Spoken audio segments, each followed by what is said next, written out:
Welcome to the Lean Out Your Business podcast, a show dedicated to helping entrepreneurs accelerate business growth and simplify success. I'm your host, Krista Grasso, and I've been working with businesses for more than 2 decades to help them lean out and optimize what's working while eliminating anything that's not adding value. So if you are ready to get more time back in your day, more profit in your business, and to do business differently, growing and scaling on your terms, let's dive into today's episode.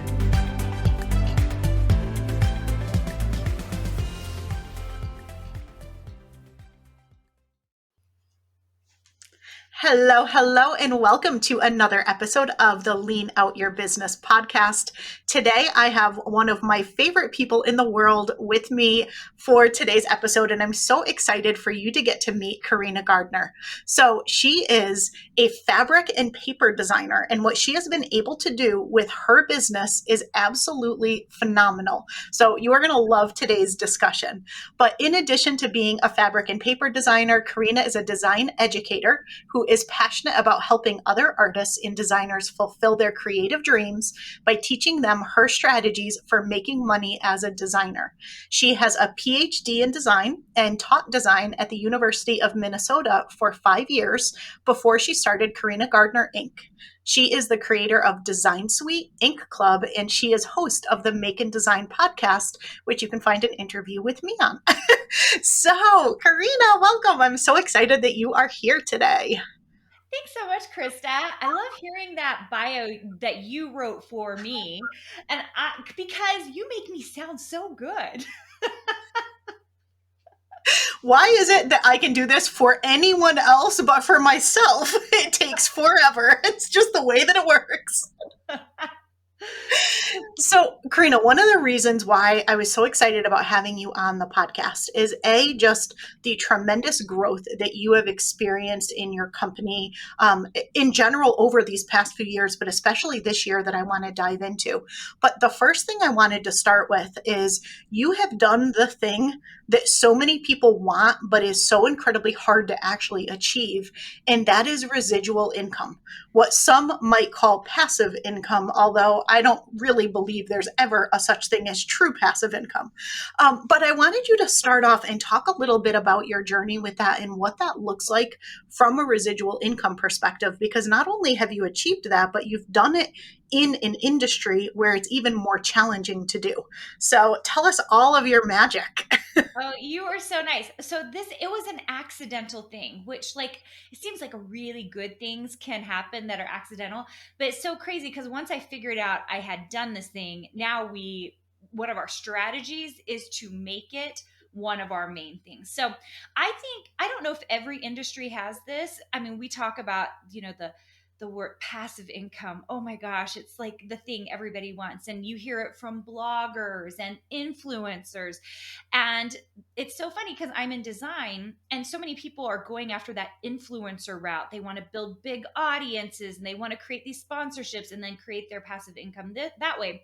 When it's so crazy, but if you do design correctly, you can create way more residual income and you can make it last forever. Like literally my company could be making money until all the websites I'm on die. Like my family will continue to get residual income from me until all of these websites where my design work is sitting goes away. And people don't know about it. They don't think about it. And it was kind of an accidental thing as I was becoming a digital designer. I do contract work and I've been a creative director, but this underlying creating digital products online is, in my opinion, even better than like digital courses or digital programs or online programs, because I make a product, I put it on a website somewhere, and actually I have a whole strategy around doing it on multiple websites, and I put it out there, and then I don't ever touch it again. And then they send me a check for the rest of forever.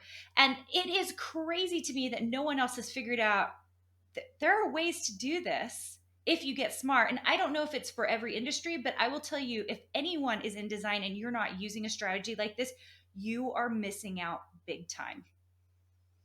Yeah, it's really brilliant. And I think one of the things that you do so incredibly well is I feel like you find the opportunities in whatever you're doing and you fully optimize them. And so many people would not have considered doing this in design, which just leads me to believe no matter what industry you're in, if you're listening, I bet there is an opportunity for it there. It's just a matter of finding it and optimizing that opportunity. Yeah, I mean, 100%. And it is really all about, are you ready for the opportunity? So if you can get yourself to a place where your skill level, your knowledge level, who you know, like the networking opportunities, right? If you can get those in a great place, then when the right opportunity comes or you find the right opportunity, which there are so many opportunities out there. The more I talk to people, the more I'm like, oh my gosh, there's this for teachers. Oh my gosh, there's this for like all these different industries that you had no idea have places for you to build residual income. I love it. Now let's talk about the growth of your company. And you know, my like favorite things on earth to talk about are strategy, planning, systems, and team. And I know as you've been going through some really big growth this year, your core program, just what you did was phenomenal this year. And so, how has strategy, planning, systems, and team played a role in that? And what is it really like for people who say they want, explosive growth and exponential growth and throw whatever your favorite adjective is in front of the word growth? Like, what is that really like as a business to experience that? It's crazy. It's nutso. And it's also unexpected if you are spending all of your time really doing the things that will achieve those growth numbers, which we were really focused on, my team and myself. It started with just me, right? Like I just did it by myself. I built this program and I was by myself over these years as a designer doing what I do. But Krista, you are so good at systems, team, strategy. I mean, she and I were sitting in a room together, and I was like, I don't understand this system thing that everybody keeps talking about. And she pulls up her boards for me. I take a look at it, and I'm like, oh, because as a designer or anyone who's in a very particular, if you have a job in a very, you're the doer in your, in your job to create your business, it is really hard to think about how do I systemize this so other people can help me do this, right? Because we're so used to doing the thing, we're doing all the things, right? And it took a bit of a mindset shift for me to go from being the person who does the stuff to the person who can delegate the stuff and actually have a system for it. System is a scary word, I think, to a lot of us. Like it was definitely a scary word for me, but it literally changed the trajectory of my business. And just to give you guys an idea of what we're talking about, explosive growth, my business went from, I don't even know if I can, like, percentage wise, what I can say, but it was like zero in this program starting last April. We're about to hit our 1 year mark, and we should be hitting seven figures this coming year. So it it has been like zero to whoa fast really quickly. So I suddenly had to hire people because I couldn't do it by myself because the program got so big so quickly. um, I had to figure out strategies that made a ton of sense for the business itself, and I'm continually working on that. And then the system piece, oh my goodness, like that, once I really figured that piece out, it was like, okay, and now I know where we're really going. Before I had a general vision of what we're doing, but now I know what we're really doing. Now, how do you think you were able to create this program and actually go from zero to seven figures that quickly? Like, I sort of know how you did it, and it's brilliant. But it's how did you go about picking the niche, and how did you go about really coming up with the approach? Because, again, something that so few people really are able to pull off that quickly. So I think it's a mix of things that makes you grow very quickly. For me, it was, first of all, I did the thing that I'm teaching now, right? For over a decade, I was building a six-figure design career. Lots of designers kind of lose like right at the 10,000 mark and then they give up. And they don't realize that design is strategic as much as it is about skill. So once I started teaching the strategies around it, my program started filling up very quickly because people realized, oh my gosh, I have no idea how to actually make money as a designer. And that was something I really knew well how to do. Um, I think that I focused on the one. I'm crazy about sales being about really how can I help one person? If I can help one person, I can help a million people, right? But it's just making sure that I'm paying attention to the one person who needs what I have, right? And so it doesn't feel like a sale. It feels like, how can I best create a program? And my program is very fluid. We really move it and change it. It's changed so much over the last year to make sure that it's feeding the needs of the members. And so I'm really paying attention to what they need. We're paying attention to what skills they need, paying attention to what strategies they need. And then it becomes word of mouth. Like people start talking about it and going, oh my gosh, she's doing something that nobody else is willing to do. And I have also, I don't know if I've really been very honest, is the bottom line. I've been honest and authentic with what I've done, how I've done it, and people like can see that. I think when we're authentic, it just comes through. Yeah, I agree. You do an excellent job of pulling people kind of behind the scenes into your world. And I think people just get so much value out of you being you as much as you teaching and sharing all of your amazing experiences. Yeah, and I'm just crazy passionate about design. I mean, I was talking to one of my members this morning, and I was actually saying to them, my program has grown so big so quickly. I currently don't have as much time. I used to be able to design, 6 days a week, and now I'm designing, if I'm lucky, 1 day a week. And I was like, I just have to figure out how to design more. And so it's like the thing I'm teaching, it's because I legitimately am obsessed with it because it's just my happy place. I love that. But there's so much gold in what you had said there because, right, you got really clear. You have a very specific solution, but you're constantly being customer centric. You're adapting. You're making sure that you're able to help people. And I just love that you're there for that one person, right? How can you help that one person? And when you're really so clear on that, I think that's just such great evidence that when you can do that, that one person multiplies.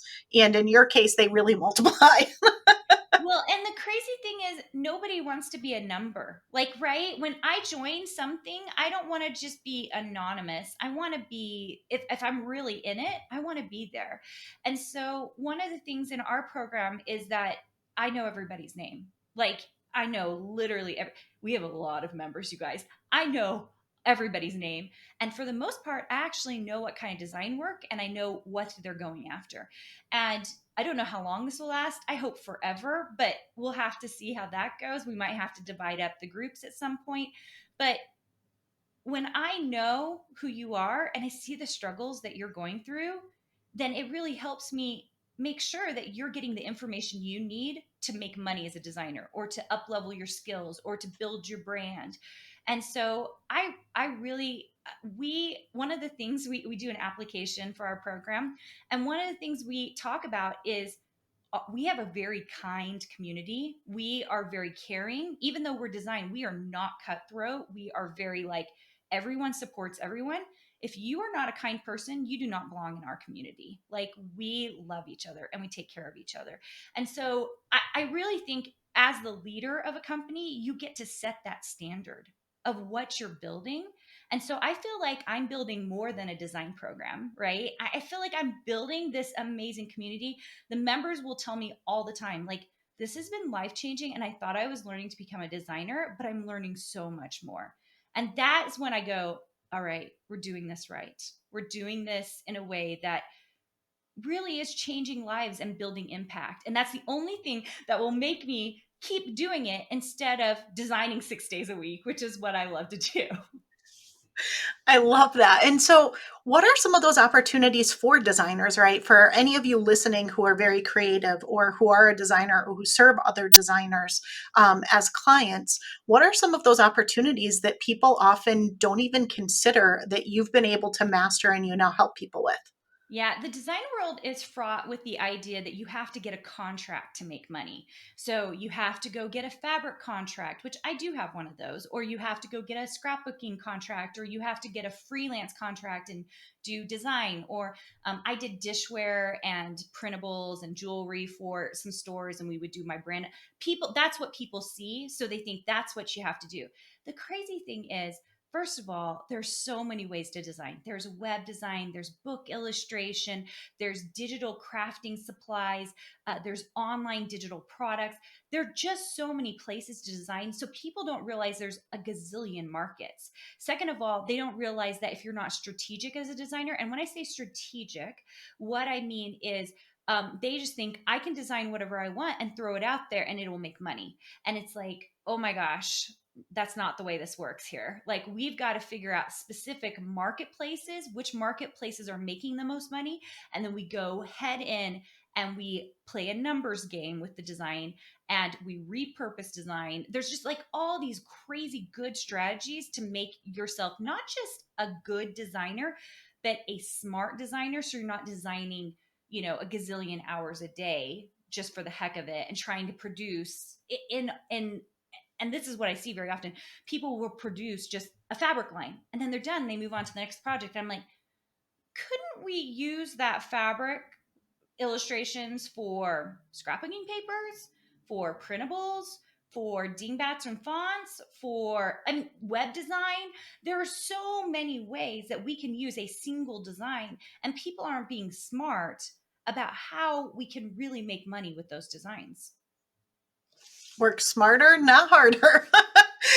But I love that because I think the whole like reusing, repurposing, that is one of your your specialties. I feel like you do that so incredibly well. And where do you think people maybe miss the opportunity with that or could be leveraging that more in their business? Yeah, if you're not a designer, this works in every other field. Let's talk about social media. Social media should be repurposed a gazillion times over. So every podcast episode, which I'm going to have Krista's on my podcast, you guys need to come listen to her there. She talks about systems and strategies and teams. She's so brilliant at it. So what I really tell people is, like, if you're not repurposing everything you're doing, then you are missing out. You aren't being smart. You're not being strategic. You're just doing and you're working hard. And I have people tell me they are hard workers all the time. I love a good hard worker. I feel like I'm a hard worker, but it's the people who are hard workers and they're strategic. Those are the people who are winning. And I see it over and over and over again. Social media, you guys, let's just give it an example of that. Podcast shows up in the podcast. It shows up in Insta stories on my feed. And then we also take clips and put them in as posts. I know Krista does the same thing. She's using the podcast in multiple ways. Our podcast also shows up on our YouTube channel, right? And so it's being used and multiplied multiple ways so that one piece of content suddenly is being exploited on several different platforms. All right. So, customer centricity, repurposing content, really focusing in on being super niched and being willing to do what other people aren't necessarily willing to do. I feel like those are some of your secrets to success that you have shared so far. Any others top of mind for anybody who's really looking to have accelerated growth in their business this year as well? I think I think one of the hardest things, this I'm just thinking about this because recently I had to let go an employee and it was so tough. It was so hard. She was actually a contractor. And I'm going to say this because many of you out there have a team or have a small team and you're scared to hire a team because of things like firing or other things. And I'm going to say this.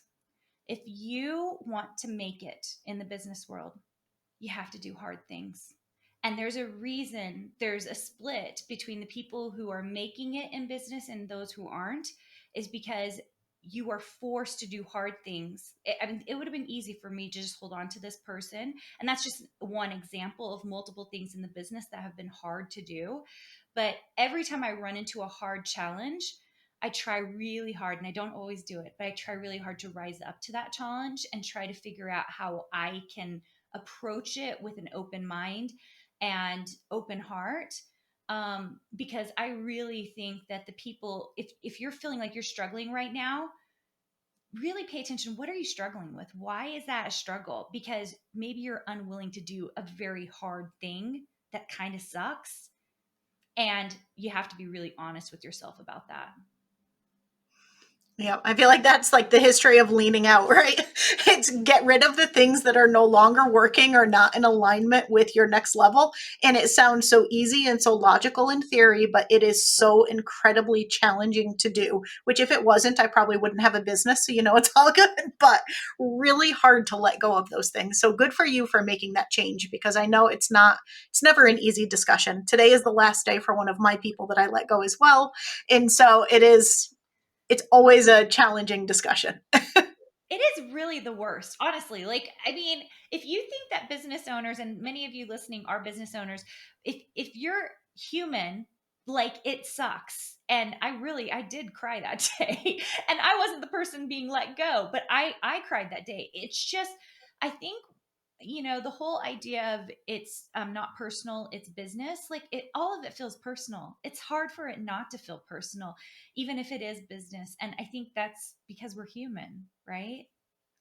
It is. But I love that you're willing to do the hard things. I think that's obviously shown in the incredible results you've had so far. I cannot wait to see what the rest of this year and the years to come bring because, guys, Carina is definitely one to watch. So make sure you are checking her out and following her. Speaking of which, can you tell people where they can find you and tell them just a little bit about what you do in your programs?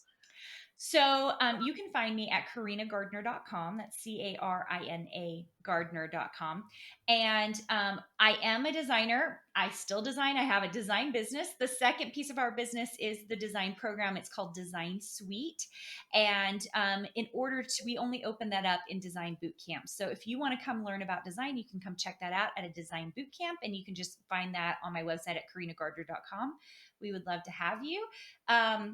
But yeah, we're obsessed with design. So you have to come in knowing that you want to design.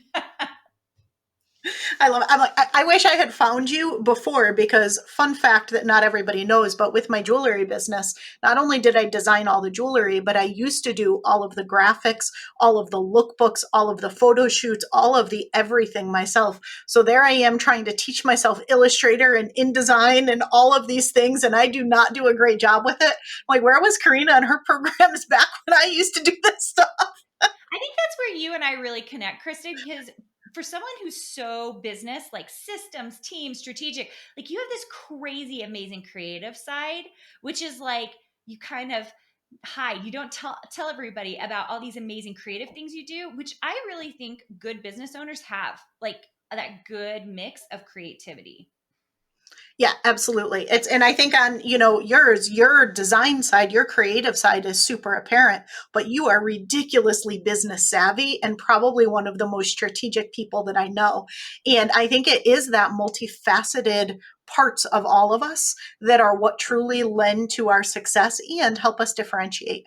So I love it. And I have one more question, which I am so curious to hear what you're going to say because I feel like half of your answer so far already answered this question. But how do you work smarter, not harder, and keep things lean in your business? Okay, so I Krista told me she was going to ask me this question, so I've been thinking about it. I I'm going to say this because I think every business owner thinks they're doing this, but I don't think every business owner is doing this. And the more I get to know business owners, the more I kind of see it over and over again. Are you actually doing the thing that makes your business go? Like that actually moves the needle in your business? I think that we all think we are, but like I think you have to identify for yourself what those things are. So for us, there are two things that moves the needle in our business. One, to make our program the best program ever. And when I say the best, I mean best for our members. So we make it very fluid, we change it up, we're building it towards what the membership is asking for. So we're making it the best program for the current members that are in it so that they feel like they are in this amazing community. That's one of the ways that we know we're moving the needle because people talk about the program and they get results from the program. The second thing is we concentrate on teaching outside of the program so that people understand how to come in. And for us, that's design boot camp. We spend a lot of time getting people. Design boot camp is right now, this moment, it's only $27. Legitimately, I tell all my secrets in that boot camp. It's 1 week and I'm like, I'm telling you exactly how I made money. You just have to do this. And we just give as much value as possible so that people, I think people talk about giving value, but like legitimately, I tell all the things. And it's because I know that the right people will come into the program so that they will do the right things, right? And so we concentrate on two things: the program and how to get people into the program who are the correct fit. We don't want people who are not. We have an application process at this point. We want people who are the right fit. And literally my entire team, these are the two things we focus on. That's it. And so I really think as a business owner, if you can identify the things, and it should be only 1, 2, maybe 3 things that will make your business go and move, then you have a successful business. If you are trying to do all the things, and believe me, we have all the things, right? We have social media, we have my design business, we have all the things. If we spend too much time concentrating on those, the business starts to flounder. And so my suggestion is always pay attention to the 2 things or the 1 thing or the 3 things that really actually makes your business move. So good. So good. And thank you for sharing with us what those things are in your business. Because as you say that makes such logical sense, right? What is what I call your scalable signature offer? And what is the way that you get people into your scalable signature offer? Every business has that. You may have more than that, but every business has those things. So incredibly smart. No surprise, the incredible results that you've had so far. Thank you so much for being here today and taking us behind the scenes and sharing all of your brilliance. Everyone, you will find all the links down below. Please make sure you do go follow Carina. And if you are at all interested in design or know people in your community who are, her design bootcamp is amazing. So definitely send people that way. Carina, any final thoughts before we wrap up today? No, except for to say, you guys, I love that you're here because Krista is so brilliant at what she has taught me so many things that are so brilliant because, as a creative, I just want to kind of go with the flow sometimes. I want to do all the things, but Krista's really good at helping me lean in to the things that I need to be doing as well. So thank you for having me, Krista. Yeah, thank you so much. Everyone, I hope you got a ton of value out of this episode, and we will see you again next week.